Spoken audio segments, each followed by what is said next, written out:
midsummer, and if you're like everyone else, you're probably heading for the beach with your board. But surfing's not always about big waves and big guns. Sometimes it's just about having fun. I'm Laird Hamilton, and this is Surfer Magazine.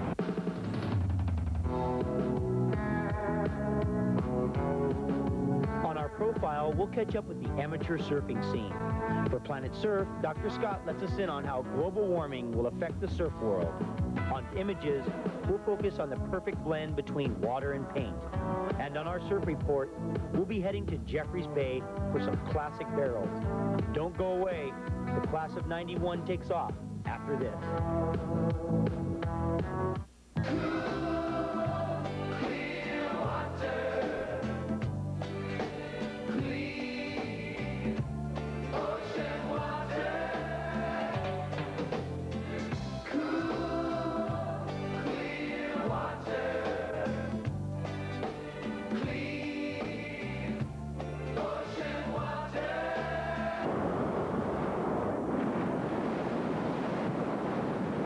Today's amateur surfers are tomorrow's professionals. These young grommets are pulling the moves that will shape surfing in the years to come and putting the heat on today's champions.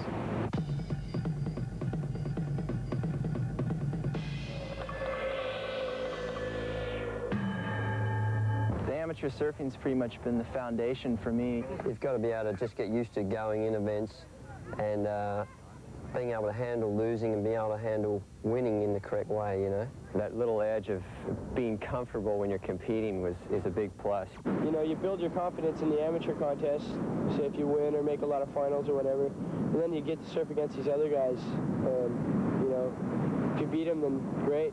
If not, then, you know, who cares because you're still an amateur.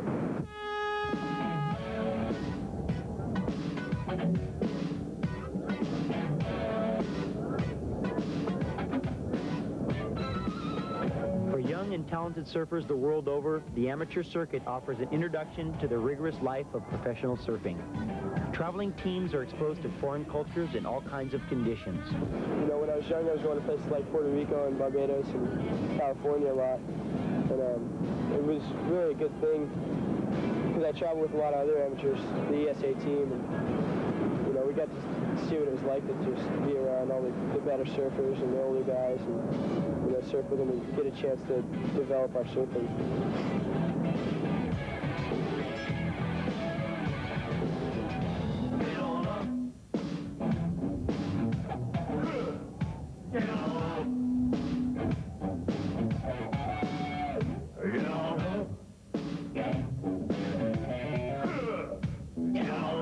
Such an experience to go places and, you know, see what they have to offer. The results you get as an amateur are going to help you when you turn pro. And even if you're just an amateur for fun, you know, you'll see what competitive surfing is about, and competing's fun. It's a different kind of trip, but it's fun.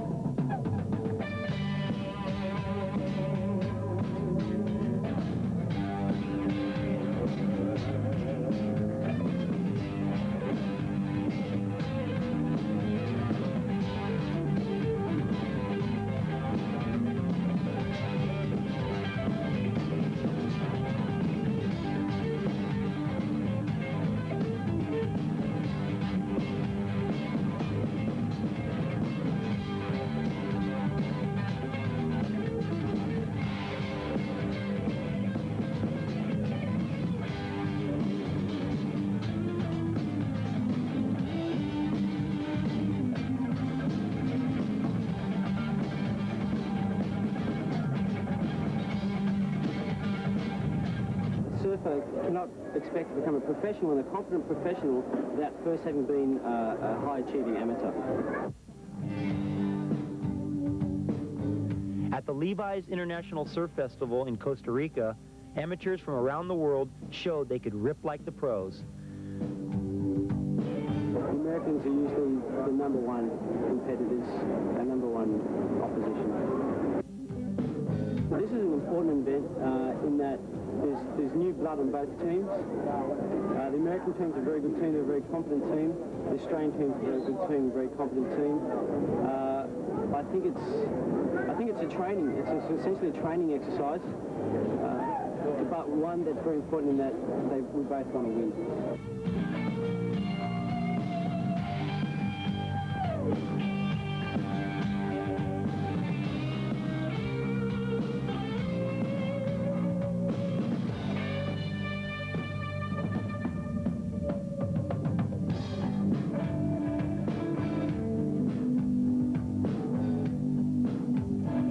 Rivalry has been strong and heavy. There's a lot of other teams now that are feeling the same want to be up there with these two teams, and by us competing in different parts of the world together, it brings other teams more experience. They get to see the local equipment, or the equipment that's being used, the newest innovations, and it's good for the sport. I think we push Australia, Australia pushes us.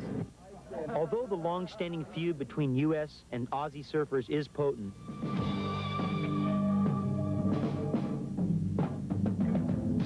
they're all part of the same tribe once they get on land.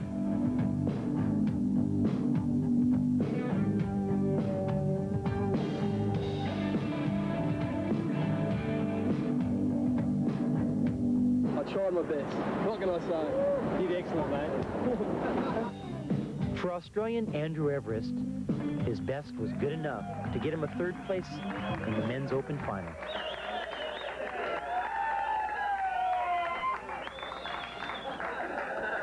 Champion is for United States, Mr. Melado. Por los Estados Unidos, señor Melado, en la categoría Open. The American amateur team took the contest with a first-place finish by Danny Melhado and a second place by Rob Machado. El equipo de los Estados Unidos, por favor. One thing about amateur surfing, no matter what the heat sheet says, everyone wins.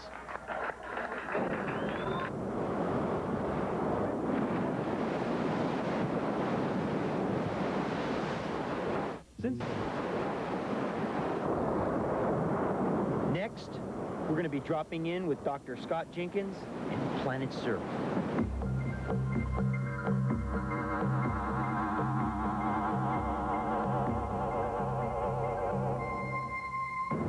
Things haven't been too good here lately at my home break.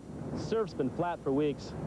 So today, we're going to check out why the weather sometimes gets into a funk, with a closer look at droughts, blocking patterns, and the possibility that these may be long-term symptoms of global warming.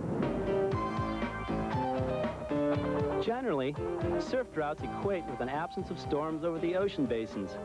This condition arises high in the upper atmosphere, with the meanders in the jet stream winds known to oceanographers as Rossby waves. These Rossby waves influence both the intensity and direction of the low-level storms, which ultimately generate our surf. Rossby waves propagate towards the west, against the jet stream. When the Rossby wave propagation speed matches the speed of the jet stream, it remains stationary, often with the Rossby wave crest over the central ocean basin. This gives rise to a northward meander in the jet stream flow, which pumps anticyclonic vorticity into the lower atmosphere, resulting in high-pressure ridging and air mass subsidence that ultimately inhibits the vertical convection so essential to storm evolution. Stationary Rossby waves leading to ridging can persist for many weeks, so long as the mass flux of the jet stream remains subcritical in terms of the beta Rossby number, which any surfer can calculate on his PC simply by taking a ratio of the flow inertia to the meridional pressure gradient. If the jet stream winds speed up enough to produce beta Rossby numbers greater than unity, then the jet stream will split or abruptly widen to create blocking patterns. Blocking patterns in the jet stream result in broad, stagnant areas over much of the ocean, which can remain for an entire season, like happened in 1990 in the North Pacific. Unfortunately, these miserable features may become more and more common as global warming squeezes the jet stream into tighter rings around the polar region called circumpolar vortices. Smaller circumpolar vortices are more prone to turning critical in beta Rossby number, and that could be a major bummer for us all. Think about it. I'm Dr. Scott Jenkins for Planet Surf.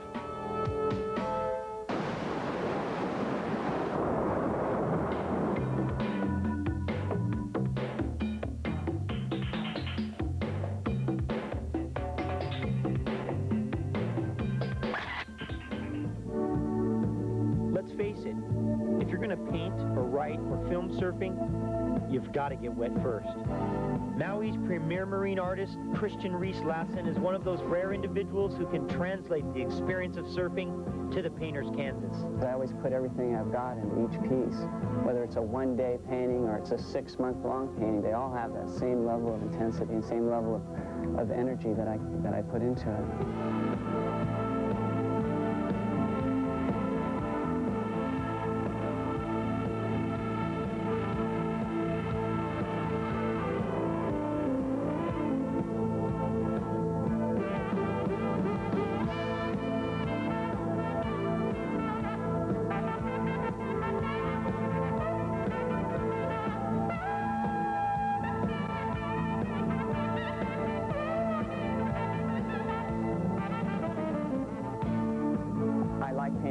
A lot, and I think that having been hit by 10-foot waves, you know, is an indelible mark in your memory, and that I think translates into when I paint ocean waves.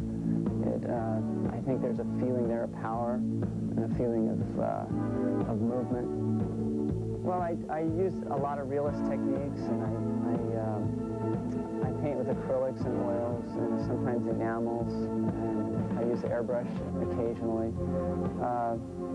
I would say the work that I'm most known for is of a realist nature, but I do things that are more expressionistic, like the painting I did of Ronnie Burns for the Triple Crown this year. It's a very expressionistic painting. It's not indicative of my styles that I'm best known for, but I like painting different medias all the time. I like experimenting with new things. I paint with house paint, car paint. I'll use anything to put the paint on the canvas. I use tongue depressors, whatever it takes, you know, to get the look. There is a feeling like there is surfing. It's just a rush, you know. I'm just like so charged up, and I don't want to stop, and I just let everything else slide on by. I'll just paint for days sometimes. I just can't stop. And when I get into that kind of a mode, it's kind of like surfing. It's kind of like that same rush you get after, you know, you've taken off on a big wave, and it's kind of a sense, for me, it's a sensation of excitement and a little bit of fear thrown in there, and all that. There's no fear with the painting, but there is that excitement.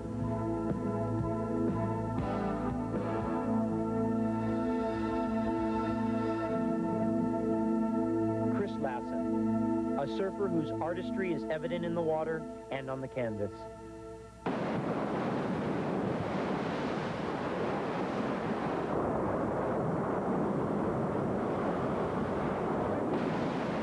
By calling 1-800-776-8300 and let Bruce ride the curl right into your home. The Golden Years of Surf Collection includes 6 complete films for only $139.95. But that's not all. You also get Bruce Brown's classic, The Endless Summer, all for $139.95. Or buy them one at a time. Just call 1-800-776-8300. Credit cards accepted from Pacific Arts Video.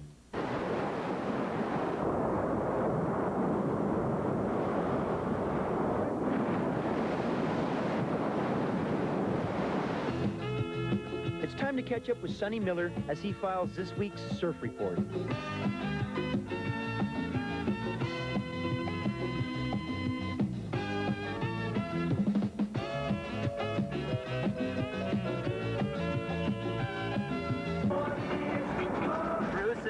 Yeah, Bruce's. 25 years later. Oh, God. 20 years ago, Bruce Brown brought South Africa to the attention of surfers everywhere with his classic film, The Endless Summer.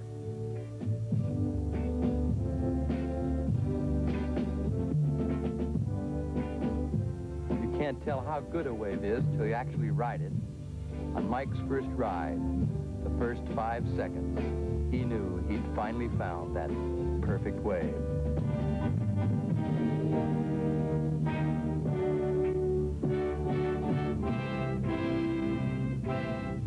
The waves looked like they'd been made by some kind of a machine. The rides were so long I couldn't get most of them on one piece of film. Here's Mike further along, still riding the same wave at Cape St. Francis. We decided to visit one of the film's discoveries, Cape St. Francis. and see if it lived up to Bruce's claims.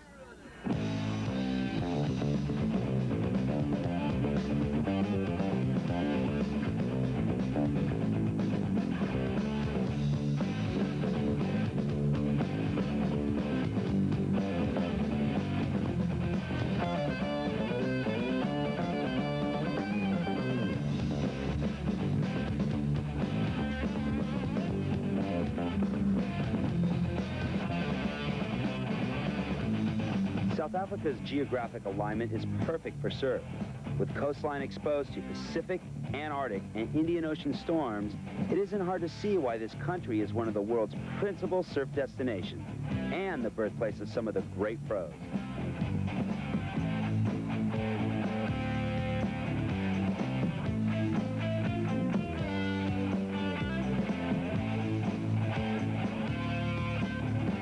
Here, Hawaiian John Shimoka rips the Gunston 500.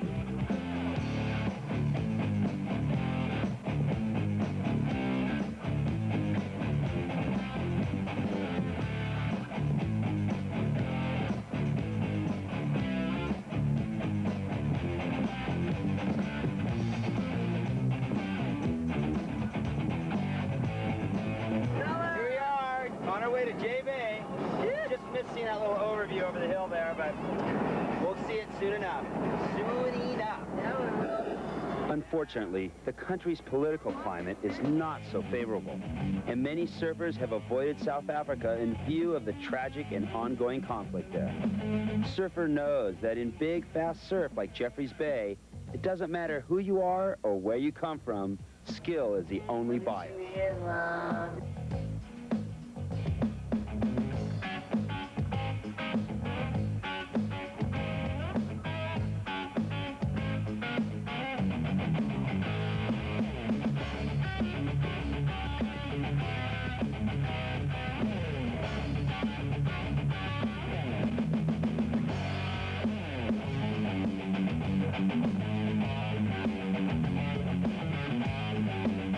As new generations and new storms help to shape the world, we can all hope for better times and better waves in South Africa.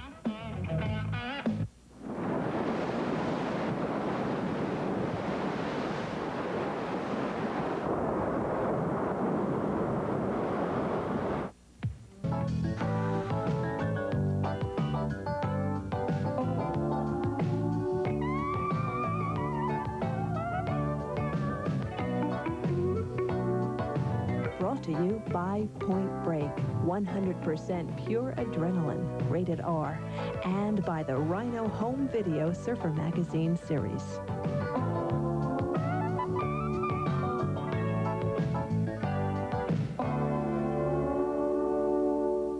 Yes.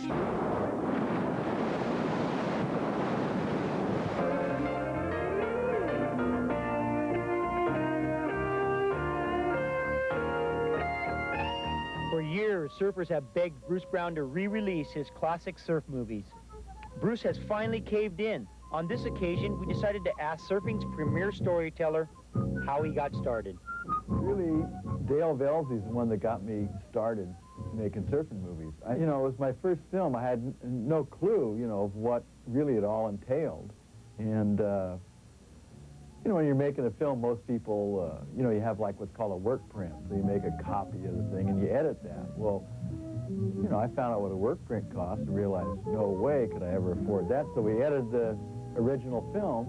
And I remember just did it with, you know, I'd go through my rewind and viewer, and then I close my eyes and then open them up again to try and get a visualization of what the cut would be like. And once you went, boy, it was done. And, you know, we showed the original film. As the years went by, you know, we got, you know, better at what we did and got a little business going and started making money. I think they improved. Each one got a little better. I kind of like Barefoot Adventure and Surfing Holidays. I think, you know, those are probably my favorites. But The Endless Summer is still his most famous. They didn't know what to expect in Dakar, and at dawn at the airport, they were anxious to get underway and find an inexpensive place to stay. They were a bit perturbed when a government official informed them they didn't have any choice. They had to stay at a certain government-owned hotel or leave the country. So they had their introduction to primitive Africa at one of the primitive little hotels along the seashore. The rates here were unbelievable, $30 a day each. As you walk through the front door, they stamp sucker on your forehead. The joke turned out to be on the government, however, because right out in front of this hotel was a little island about a quarter of a mile offshore. And off each end of this island was surf breaking, surf that no one had ever ridden before. And as far as we know, no surfer had ever even seen before. When we, launched Endless Summer as far as making it, people thought we were crazy because we spent more money making that film than we'd ever grossed on the rest of them. So it made absolutely no economic sense to do it. But I just thought, hey, if it's, really neat, or whatever words I was using, people will like it. They're going to be there, and so it happened to work out. It could easily not worked out, and then everybody would go, see, you idiot. But it worked, so now I'm smart. And even the title, most people, Endless Summer, that sounds stupid. I think it's still the most successful documentary ever made. I didn't get the multi-millions, but it definitely made multi-millions. But that's the nature of the business, I guess. I didn't know it. I found it out. The Golden Years collection took more than a year to restore to get them ready for home video release. But this time, Bruce had a little help. My son Dana was interested in film, and I thought, I'll hire that little sucker and stick him in this dark room for a year, resurrecting all this stuff. So he's done, 90% of the work, putting them back together. And then, so now I see making films is kind of fun. It is fun if you got a bunch of other people that help you. Bruce Brown's Golden Years is a fascinating glimpse at surfing history. A classic collection available through Surfer Magazine.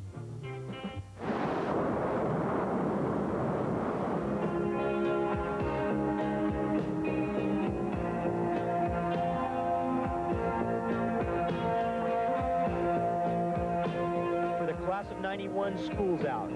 Whether you're an athlete or an artist, there's a world of waves out there for the asking. For Surfer Magazine, I'm Laird Hamilton, and I'll be back.